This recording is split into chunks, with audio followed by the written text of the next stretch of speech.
The medical ship Sanctuary floated quietly through deep space.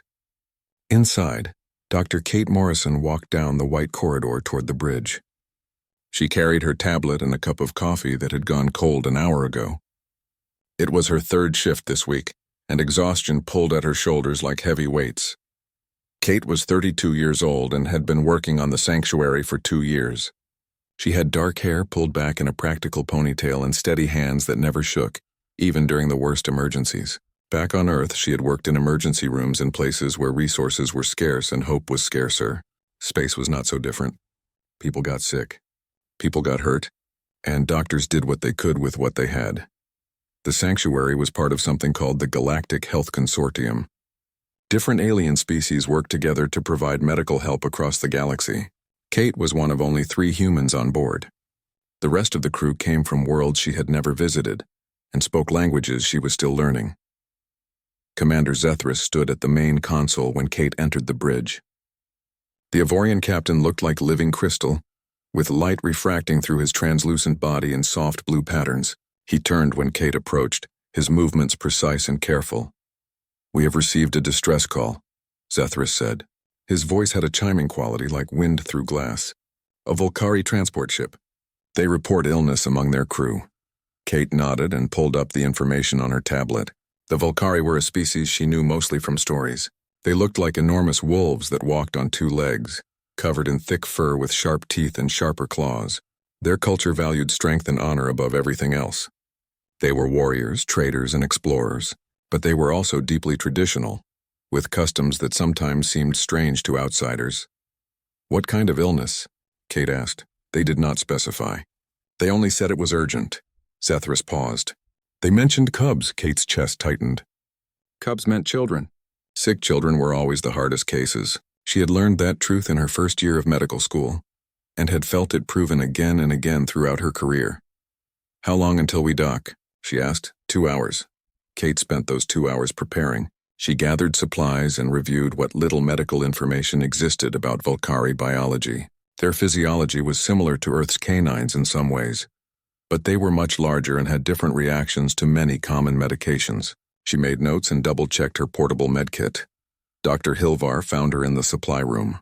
The Centauri doctor was tall and thin, with gray skin and large black eyes that seemed to take in everything at once. The Centauri were known for being cautious. They analyzed every situation from every angle before making decisions. "I heard about the call," Hilvar said. "Do you know what we are dealing with?" "Not yet," Kate replied. "But I want to be ready for anything." Hilvar watched her pack antibiotics and antiviral medications. The Volcari are very private about their medical issues. If they called for help, the situation must be serious. Kate sealed her medkit and looked at the Centauri doctor. "Then we better not waste time." The Sanctuary connected to the Volcari transport ship with a soft thud that echoed through the hull. Kate, Hilvar, and Commander Zethris walked through the docking tunnel. Kate could hear the hum of the ship's life support systems and smell something she could not quite identify. Something acrid and wrong. The airlock opened. A massive Volcari warrior stood on the other side. He was nearly 7 feet tall, covered in brown and gray fur, with amber eyes that held both pride and something else. Something that looked like fear. "I am Chief Kregor," the warrior said. His voice was deep and rough. "Thank you for coming. We need help, desperately."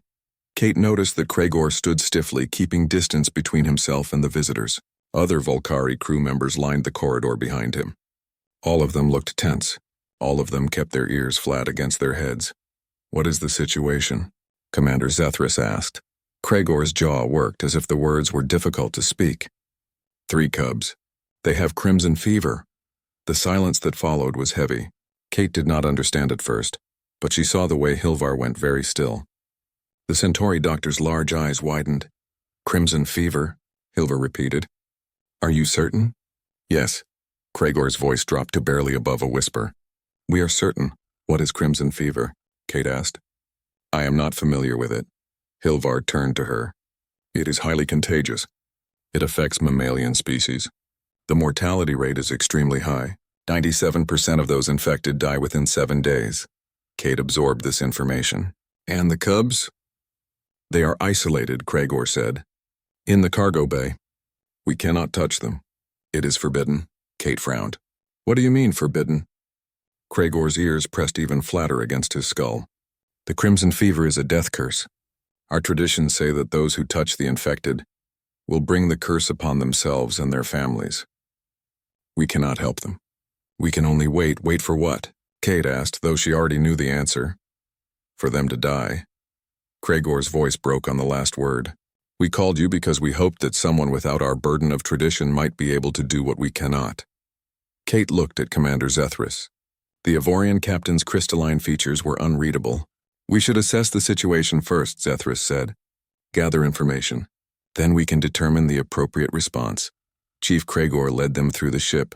They passed more Volcari crew members, all of whom looked away as the group walked by. Shame and fear radiated from them in waves Kate could almost feel. The cargo bay doors opened. Inside, 3 small forms lay on blankets in the center of the large empty space. They were tiny compared to the adult Volcari, maybe the size of large dogs. Their fur was matted with sweat. Even from the doorway, Kate could hear their labored breathing. Dr. Hilvar pulled out a scanner and aimed it at the cubs from the doorway. The device beeped softly as it collected data. The Centauri doctor's expression grew more grim with each passing second. Confirmed, Hilvar said quietly. Crimson fever advanced stage. All 3 cubs show severe symptoms. Elevated temperature, respiratory distress, organ stress. The doctor looked at Commander Zethris. The recommended protocol is strict quarantine. We should observe from a safe distance and monitor the situation. Any direct contact carries extreme risk. What about treatment? Kate asked. There must be something we can do. Hilvar shook his head slowly. The disease progresses too quickly. By the time we develop a treatment protocol and test it for safety, these cubs will be dead. The risk to ourselves is too great. I am sorry, but this is the reality. Kate stared at the 3 small bodies. One of them whimpered softly. The sound cut through her like a knife. She thought about her training. She thought about every patient she had ever fought to save. Every life she had held in her hands. We cannot just let them die, Kate said. We do not have a choice. Commander Zethris replied. His voice was gentle but firm. The regulations are clear. High contagion situations require quarantine protocols. We cannot expose our crew to this level of risk for patients who are statistically unlikely to survive regardless of intervention. Kate picked up her medkit. Her hands were steady. Her mind was clear. She had made her decision the moment she saw the cubs lying there alone. Dr. Morrison, Zethris said, his voice sharp with warning. Do not do this. Kate looked at the Avorian commander. I am a doctor, she said simply. Those are children. I took an oath. An oath that does not require you to commit suicide, Hilvar said. Kate turned to Chief Cragor. The massive warrior met her gaze. In his amber eyes, she saw desperation and hope warring with each other. He wanted to believe someone could save his cubs. He wanted to believe that the death curse could be beaten. She rolled up her sleeves. Seal the bay behind me, she said. I will need supplies. Antibiotics, antivirals, IV fluids, cooling blankets, and a portable monitor. Send them through the supply hatch. This is a direct violation of protocol, Commander Zethris said. Kate walked toward the cargo bay entrance. Then put it in your report, she said. Right now I have patients to treat. She stepped through the doorway. Behind her, she heard Cragor's sharp intake of breath. She heard Hilvar's protest, but she did not stop. She walked across the cargo bay floor to where the 3 cubs lay. She knelt beside them and opened her medkit. The smallest cub opened his eyes when she touched his forehead. His temperature was dangerously high. His breathing came in short, painful gasps. Kate met his frightened gaze and spoke softly. It is okay, she said. I am here now. I'm going to help you. Behind her, the cargo bay doors sealed shut with a heavy clang. Kate did not look back. She had work to do. The cargo bay was cold. Kate worked quickly, her hands moving with practiced efficiency. She examined each cub carefully, noting their symptoms and vital signs. The smallest one had the worst fever. His nose was hot and dry and his heartbeat was too fast. She decided to call him Little One in her mind. The middle cub had distinctive stripes across his back. Stripes, she named him.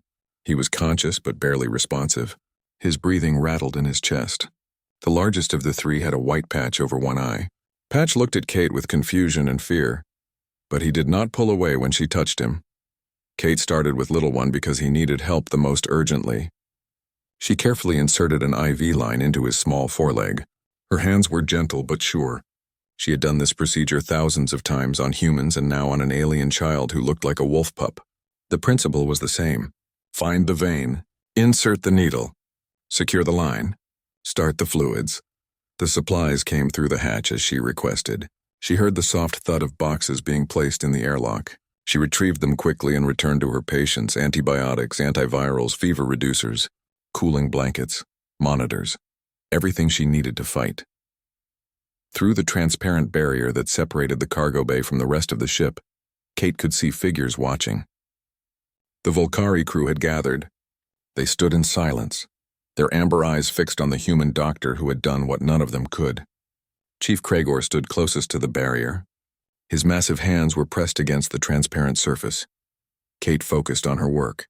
She established IV lines in all 3 cubs. She administered broad-spectrum antivirals that she hoped would work across species barriers. She draped cooling blankets over their fevered bodies. She checked their temperatures, their heart rates, their breathing. She made notes on her tablet and adjusted dosages based on their weight and symptoms.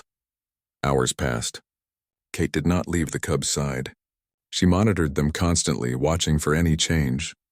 Stripe's breathing became a little easier. Patch's fever dropped by half a degree. Little one remained critically unstable, but he was still alive. Still fighting. Night fell, or what passed for night on the ship. The lights dimmed to simulate a day-night cycle. Kate sat on the floor between the 3 cubs. She was exhausted, but she could not sleep. Every few minutes she checked their vitals. She adjusted blankets. She spoke to them softly. "You are doing well," she told them. "You are strong. You are fighters." She did not know if they could understand her words, but she hoped they could hear the care in her voice. She hoped they knew they were not alone anymore. She sang to them.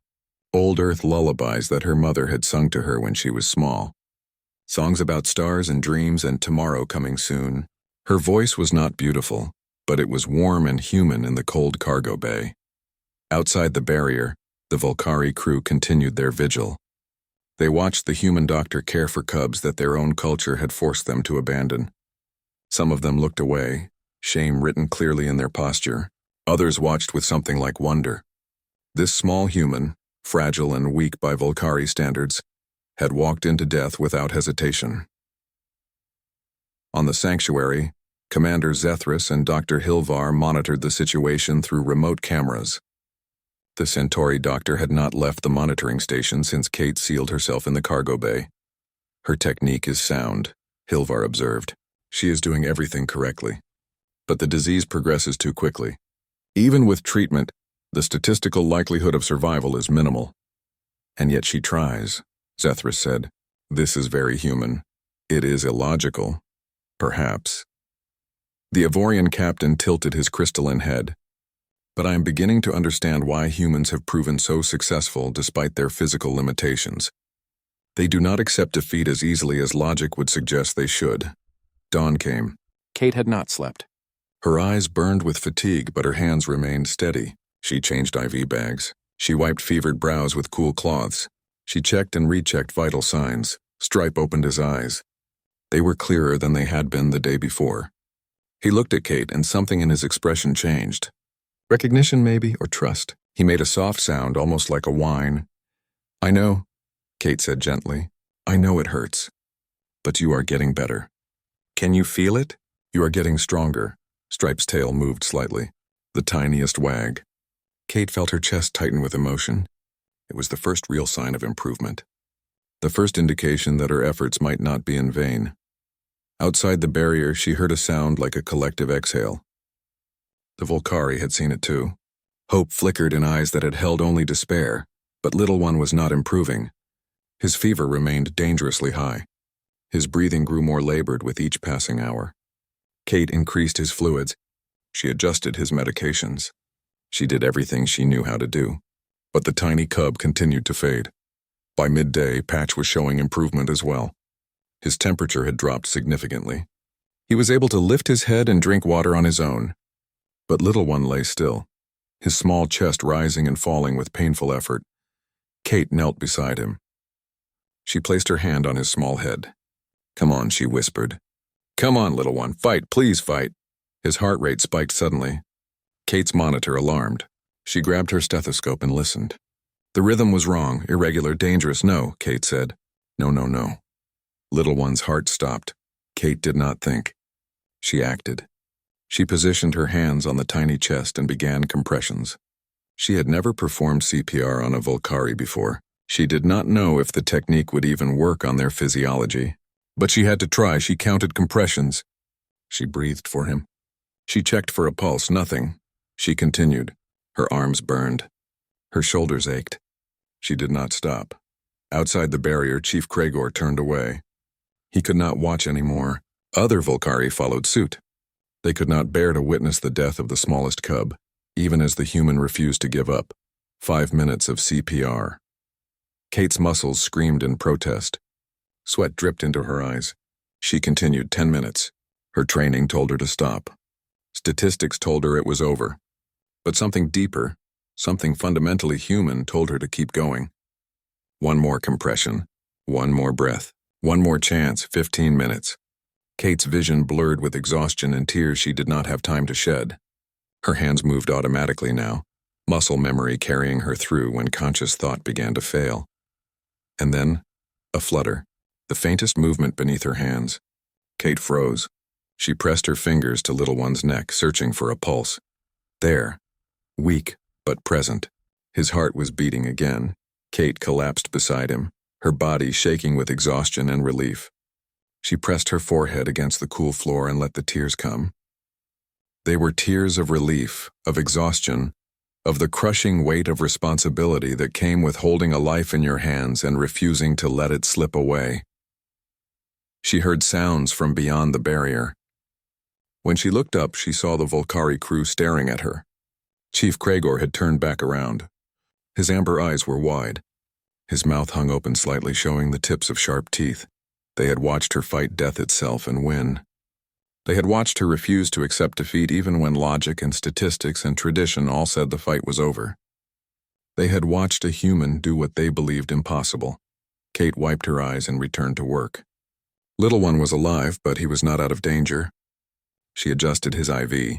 She checked his vital signs. She wrapped him more securely in the cooling blanket. And then she settled beside all 3 cubs, keeping watch over them as they rested. Stripe moved closer to her, pressing his small body against her leg.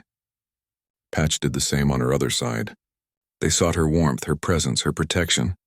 And Kate, exhausted beyond measure, put her arms around them and held on. On the sanctuary, Dr. Hilvar watched the monitors in silence. The Centauri doctor's large eyes blinked slowly. Remarkable, Hilvar said softly. Completely illogical, but remarkable. Commander Zethris nodded his crystalline head. I am beginning to think that human medicine is less about logic and more about will. They simply refuse to let their patients die. It is not scientifically sound, Hilvar said, but there was something in the doctor's voice that had not been there before, something that might have been respect.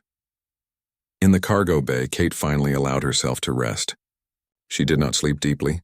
Part of her mind remained alert, listening for any change in the cub's breathing, any alarm from the monitors. But she dozed, her body demanding at least a few moments of recovery. When she woke an hour later, little one's fever had dropped by 2 degrees. It was not much, but it was something. It was progress. It was hope. Kate checked on all 3 cubs and allowed herself a small smile. They were not out of danger.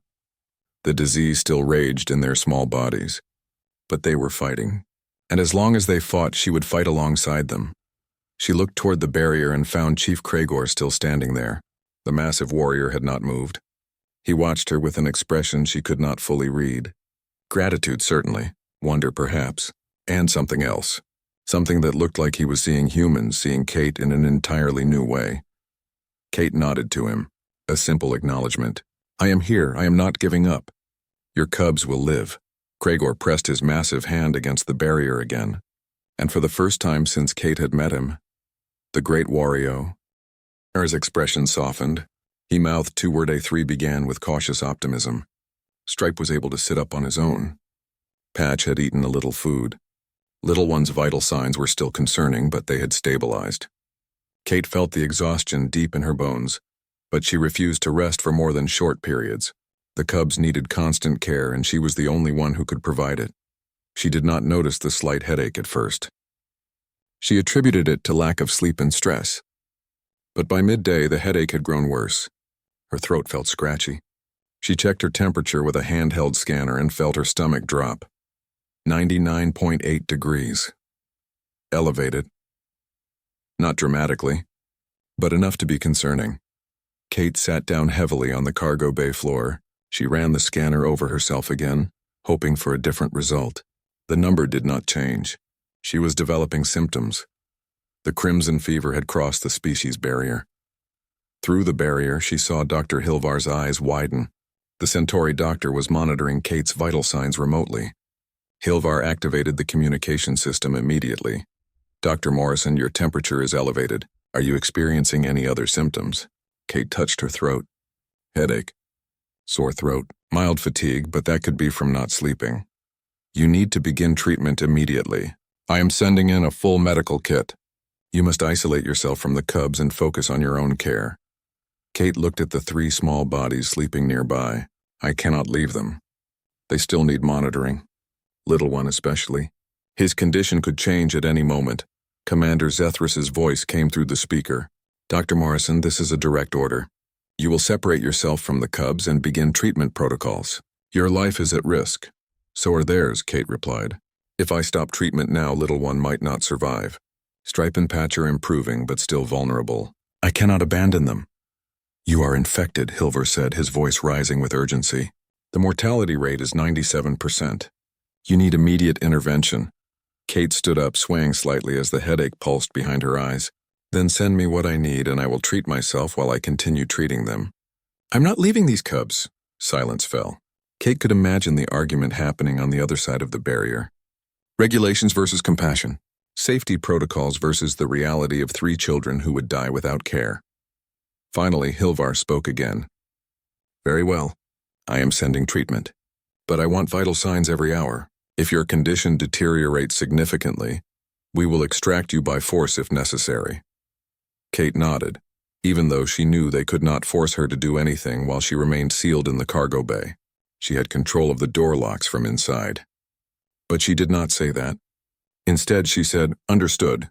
The medical supplies came through the hatch. Kate set up her own IV line with practiced ease. She administered the same antivirals she had given the cubs, adjusted for human metabolism. She took fever reducers and set up a monitor to track her own vital signs alongside theirs. Outside the barrier, the Volcari crew watched with something approaching awe. The human had contracted the death curse, and yet she continued to care for their cubs. She did not flee. She did not despair. She simply added herself to the list of patients and kept working. Chief Kregor stood at the barrier, his massive frame rigid with internal conflict. Kate could see the war happening behind his amber eyes. Tradition said he could not enter. Culture said the death curse would destroy him and his family. But honor, true honor, demanded something else. The great warrior made his decision. Kregor walked to the cargo bay door controls. Other Volcari crew members stepped back, their ears flattening in alarm. Chief, no, one of them said.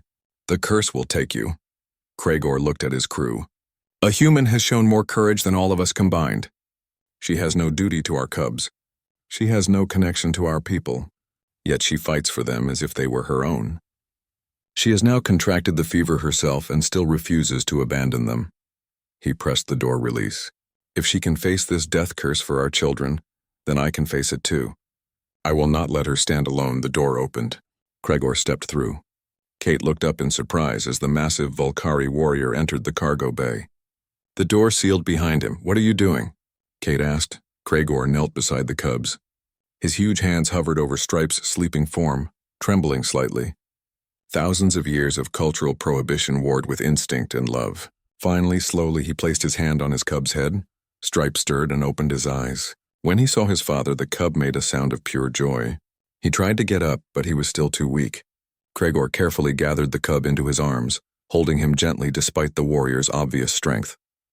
I am here, Kregor said, his deep voice breaking. I am here, little one. Forgive me for not coming sooner. Outside the barrier, the other Volcari watched in stunned silence. Their chief had broken the ultimate taboo. He had touched a cub infected with the death curse, and the world had not ended. The ship had not exploded. Nothing catastrophic had happened. One by one, other warriors made their choice. They entered the cargo bay. Mothers and fathers who had been forced by tradition to abandon their sick children now reclaimed them. The cargo bay filled with Volcari family members, all of them touching and holding the cubs they had thought lost forever. Kate watched through fevered eyes. She felt her temperature climbing. Her headache had become severe, but she also felt something else, a deep satisfaction. She had not just saved 3 cubs. She had broken a curse of fear that had paralyzed an entire culture. Cragor approached Kate. "Teach us," he said. "Teach us how to care for them. We have the courage to be here now, but we do not have the knowledge." Kate nodded. Despite her worsening symptoms, she began to teach. She showed them how to check vital signs, how to administer medication, how to adjust IV drips, how to monitor for changes in condition. The Volcari learned quickly, their natural intelligence overcoming their lack of medical training. By evening, Kate's fever had spiked to 103 degrees. She was dizzy and nauseous. But around her, Volcari parents cared for their cubs under her guidance. They did what they should have been able to do from the beginning. Little one's mother, a smaller Volcari with gray fur, sat beside Kate. She held her cub carefully while tears ran down her furry cheeks. "Thank you," she said in halting standard Galactic. "Thank you for saving my baby. Thank you for showing us we were wrong." Kate managed a weak smile. "You were not wrong. You were afraid. Fear is natural. But love is stronger than fear. You are proving that now." On the sanctuary, Dr. Hilvar worked frantically. The Centauri doctor had been analyzing Kate's blood samples from before the infection. Something remarkable was happening in her immune system. Her antibodies were adapting to the Crimson Fever virus at an unprecedented rate. "Commander," Hilvar said urgently, "you need to see this." Zethris examined the data. "What am I looking at?" Dr. Morrison's immune response. "Her body is producing antibodies that are highly effective against the Crimson Fever virus. More effective than anything we have seen. Human immune systems evolved on Earth, where they encountered thousands of different pathogens. They are remarkably adaptable. Can you use this?" Zethris asked. Hilvar's large eyes gleamed with excitement. "I believe I can synthesize a treatment. If I can replicate these antibodies, we can create a cure, not just for Dr. Morrison and the cubs, but for Crimson Fever itself." The Avorian captain was quiet for a moment. Then he said, "She violated direct orders. She exposed herself to a fatal disease. By all logic, she should be reprimanded." "Yes," Hilvar agreed. "And yet, if she had followed orders, 3 cubs would be dead. The Volcari culture would still be trapped by their fear of this disease, and we would not be on the verge of developing a cure that could save thousands of lives across multiple species." Hilvar looked at the Avorian commander. "I was wrong about her. I called her illogical, reckless, emotionally compromised. But perhaps human medicine needs emotion. Perhaps that is what makes it effective." "Begin synthesizing the treatment," Zethris ordered. "How long will it take?" 12 hours. Perhaps less if I prioritize speed over perfection. Then work quickly, Doctor. We have a human to save. And after that, we have a galaxy to heal." In the cargo bay, Kate's condition continued to worsen, but she was not alone. Chief Cragor sat beside her, keeping vigil. The cubs slept peacefully, cared for by their families, and outside the barrier, the entire crew of both ships watched and waited, hoping that the human doctor who had defied death would survive her own battle with the curse she had dared to challenge. D's in Standard Galactic, that. Kate woke to the sound of voices. Her head felt heavy, her thoughts slow and thick like honey. She tried to remember where she was. The cargo bay, the cubs, the fever. She forced her eyes open. The lights seemed too bright. She was lying on something soft. A blanket, she realized. Someone had covered her while she slept. Her IV line was still in place, but someone had changed the bag. Fresh fluids dripped steadily into her arm. "She is awake," a deep voice said. "Chief Cragor." Kate turned her head slowly. The movement made the cargo bay spin. Cragor knelt beside her, his amber eyes filled with concern. Beyond him, she could see the 3 cubs. They were sitting up. All 3 of them. "Even little one, the cubs," Kate whispered. Her throat was raw. "They are better?" "Yes," Cragor said. "Their fevers have broken.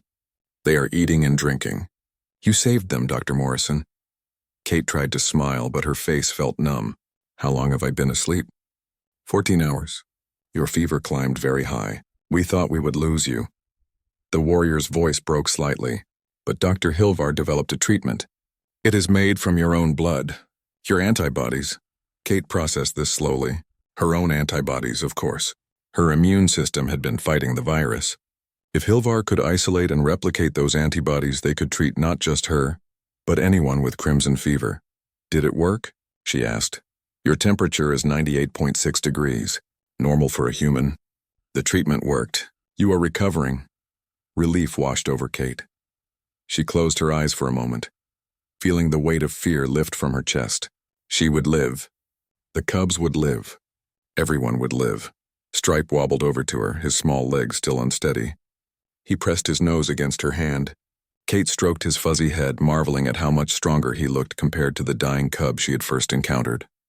They have been asking for you, Krager said, in their own way. They know you saved them. Patch and Little One joined Stripe, all three cubs crowding around Kate. They made soft whining sounds and licked her hands. It was the most beautiful sound Kate had ever heard. The sound of life and health and hope. Over the next 3 days, Kate's strength returned. She continued to stay in the cargo bay, even though Hilvar cleared her as no longer contagious. The cubs needed her, and she found she needed them too. They had bonded during those dark hours of fever and fear. The Volcari parents stayed as well, learning everything Kate could teach them about medical care. They were eager students, determined to never again be helpless in the face of illness. Kate showed them basic first aid, how to recognize symptoms, how to provide comfort and treatment. Word of Kate's actions spread through the galactic communication networks. The Galactic Health Consortium received thousands of inquiries. News agencies wanted interviews. Medical schools wanted her to speak. But Kate declined all of them. She was content to stay in the cargo bay with her patients, watching them grow stronger each day. Commander Zethris and Dr. Hilvar visited on the 4th day. Kate sat on the floor, surrounded by cubs who climbed over her like she was a piece of furniture. Stripe had claimed her lap. Patch was chewing on her shoelace. Little One slept against her side, his small body rising and falling with peaceful breaths. Dr. Morrison, Zethris said, we need to discuss your actions. Kate looked up at the crystalline commander. Am I being reprimanded? That depends on your perspective, Zethris said. You violated direct orders. You exposed yourself to deadly danger. You disregarded safety protocols. By consortium regulations, these are serious offenses. Kate waited. She was too tired to be defensive. She had done what needed to be done. She would do it again. However, Zethris continued, you also saved 3 lives. You developed a cure for a disease that has killed thousands. You fundamentally changed the relationship between the Galactic Health Consortium and the Volcari people. You demonstrated that human approaches to medicine have significant value. The commander paused. The consortium leadership is divided on how to respond to your actions. Dr. Hilvar stepped forward. I have submitted a formal recommendation. I believe that the consortium's protocols need revision. Rules are important, but they should serve life, not restrict it. Dr. Morrison showed us that sometimes the right thing to do is not the safe thing or the approved thing. It is simply the necessary thing. Kate was surprised. Hilvar, who had argued so strongly against her initial decision, was now defending her. The Centauri doctor met her gaze. You taught me something important, Dr. Morrison. Logic and caution have their place. But medicine is not purely logical. It requires compassion. It requires courage. It requires the willingness to risk yourself for others. Humans understand this instinctively. The rest of us need to learn it. What happens now? Kate asked. Now, Zethris said, we implement changes. The consortium is establishing new guidelines. Emergency medical situations will allow for greater doctor discretion. We are incorporating human medical philosophy into our training programs. Your actions have started something significant, Dr. Morrison. I just wanted to save the cubs, Kate said quietly. I know, Zethris replied. That is precisely why your actions matter. You did not think about galactic politics or medical philosophy. You saw children who needed help, and you helped them. Sometimes the most profound changes come from the simplest motivations. Chief Kragor entered the cargo bay. Behind him came a procession of Volcari warriors, all dressed in ceremonial armor. They formed 2 lines, creating a path. Cragor approached Kate and knelt before her. "Dr. Kate Morrison," he said formally. "On behalf of the Volcari people, I present you with this." He held out a blade. It was beautiful, with an intricately carved handle and a gleaming edge. "This is a warrior's honor blade. It is given only to those who have shown the greatest courage. You are the first non-Volcari to receive this honor in our entire history." Kate carefully took the blade. It was lighter than she expected. "I do not know what to say." "Say you will accept our gratitude," Cragor replied. "Say you understand that you are now family to every Volcari. Say you will teach us to be as brave as you are." Kate felt tears prick her eyes. "I was not brave. I was just doing my job." "No," Cragor said. "You were terrified. We could smell your fear that first day. But you acted anyway. That is what courage is. Not the absence of fear, but action in spite of it. We Volcari pride ourselves on being warriors, but we could not touch our own sick children. You, a healer from another world, walked into death for cubs that were not yours. You showed us what true strength looks like." The other Volcari warriors raised their voices in a haunting harmony. It was a song, Kate realized. A song of honor and respect. They sang for her, this small human who had done what they could not. When the song ended, Cragor stood. "You will always have a home among the Volcari, Dr. Morrison. You will always have family. And these 3 cubs," he gestured to Stripe, Patch, and Little One, "they call you by a special name now, Brave Mother, because that is what you are to them." Kate hugged the cubs, burying her face in their soft fur. She had come to this ship expecting to provide emergency medical care.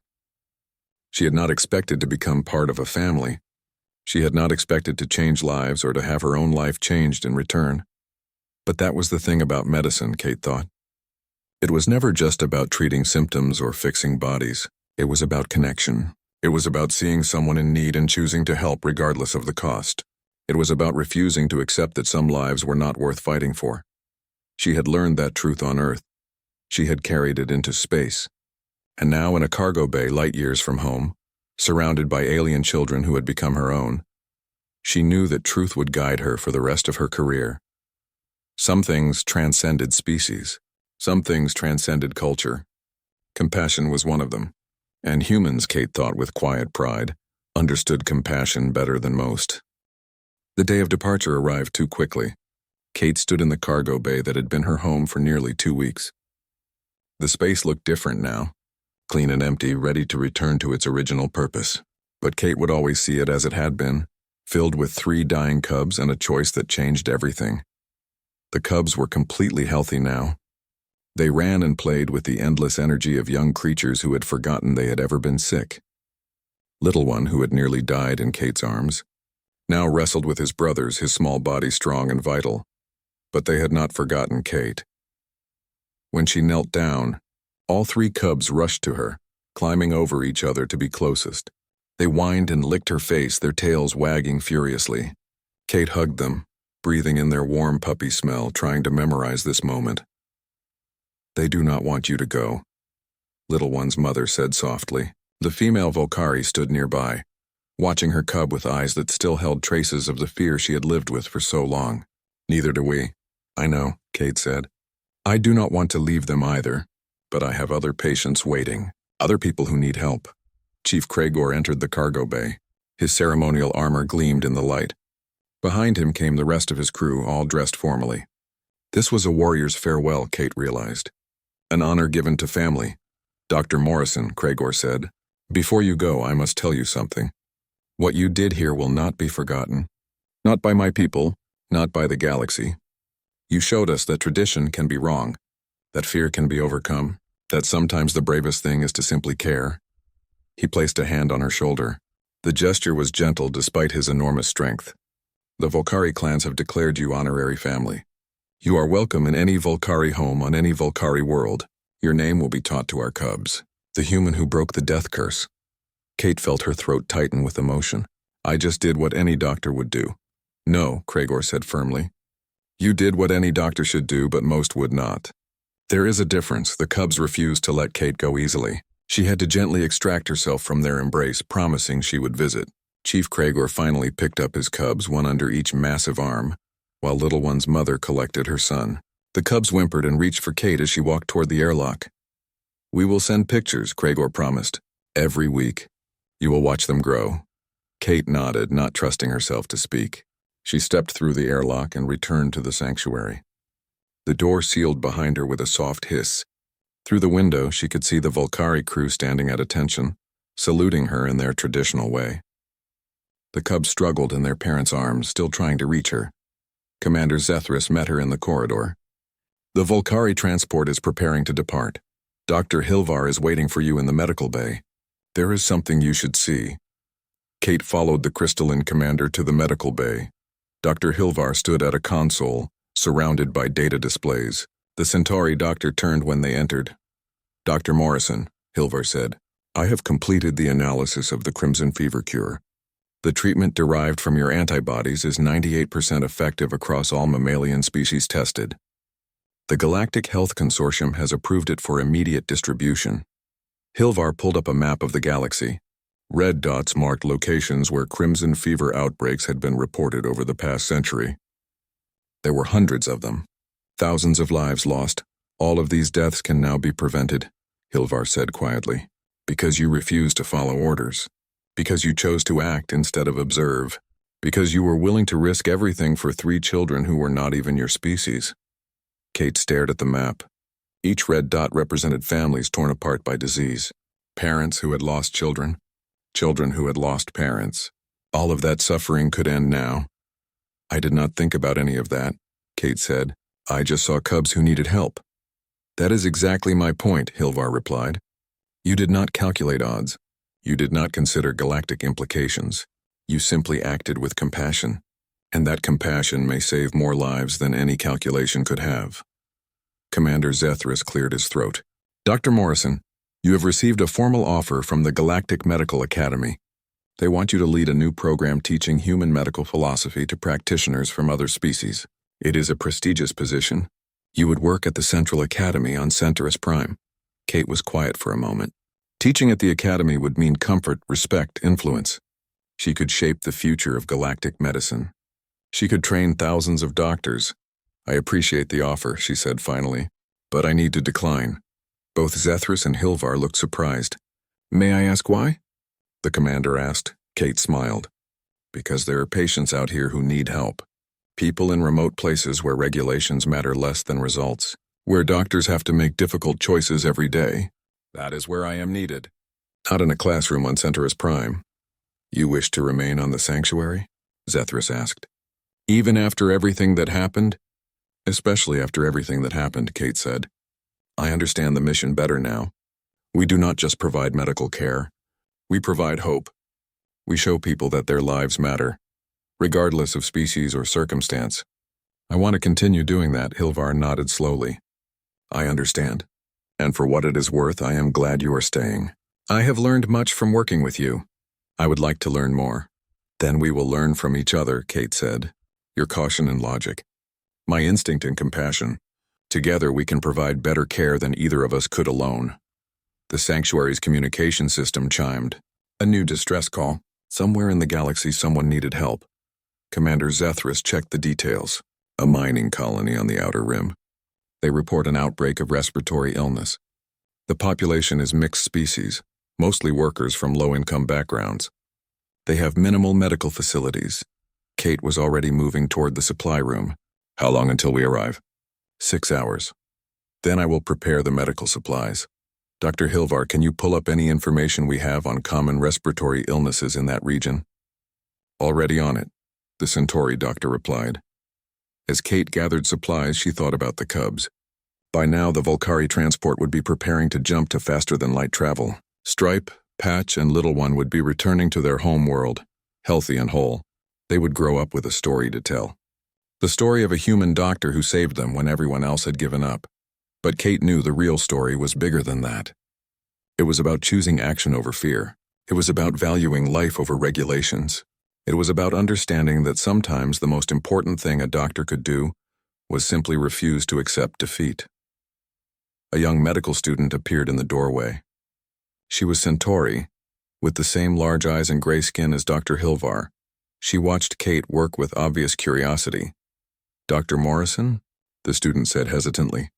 I heard what happened with the Volcari cubs. Is it true?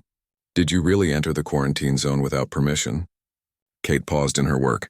She looked at the young student, seeing in her the next generation of galactic medicine. "Yes," she said simply. "It is true. Were you afraid?" "Terrified," Kate admitted. "But I was more afraid of letting them die without trying to help." The student was quiet for a moment. Then she said, "We learn in medical school that we should always follow protocols. That safety and procedure come first. But you did not follow protocols." Kate finished packing her medical kit. She turned to face the student directly. "Protocols exist for good reasons. They keep us safe. They ensure consistent care. But protocols are guidelines, not absolute laws. There will be times in your career when you have to choose between the rules and doing what is right. Those are the hardest decisions you will ever make. How do you know which choice to make?" the student asked. Kate smiled. "You ask yourself one question. Am I doing this because it is easiest for me or because it is best for the patient? If the answer is the patient, then you are probably making the right choice, even if it is the hard one." The student nodded thoughtfully. "Thank you, Dr. Morrison. I hope I can be as brave as you someday." "You will be," Kate said. "When the moment comes, you will know what to do. Trust your training, but also trust your heart. Both are important." The student left, and Kate returned to her preparations. Through the window, she could see stars streaming past as the sanctuary accelerated toward the mining colony. Toward new patients, toward new challenges, Dr. Hilvar entered the supply room. "I have completed the analysis of respiratory pathogens common to that region. I have also prepared treatment protocols based on both standard procedures and, I must admit, some human intuition about what might work." Kate grinned. "Human intuition?" "Dr. Hilvar, I'm impressed." The Centauri doctor's expression might have been a smile. It was hard to tell. "You are teaching me that medicine requires more than logic. It requires understanding, empathy, the willingness to take risks for those who cannot take them themselves. These are lessons worth learning." Together, they finished the preparations. When everything was ready, Kate took a moment to check her messages. Chief Kragor had sent a photo. All 3 cubs were piled together, sleeping peacefully. The message with it was simple. They dream of their brave mother. "As do we all. Travel safely. The galaxy needs more humans like you."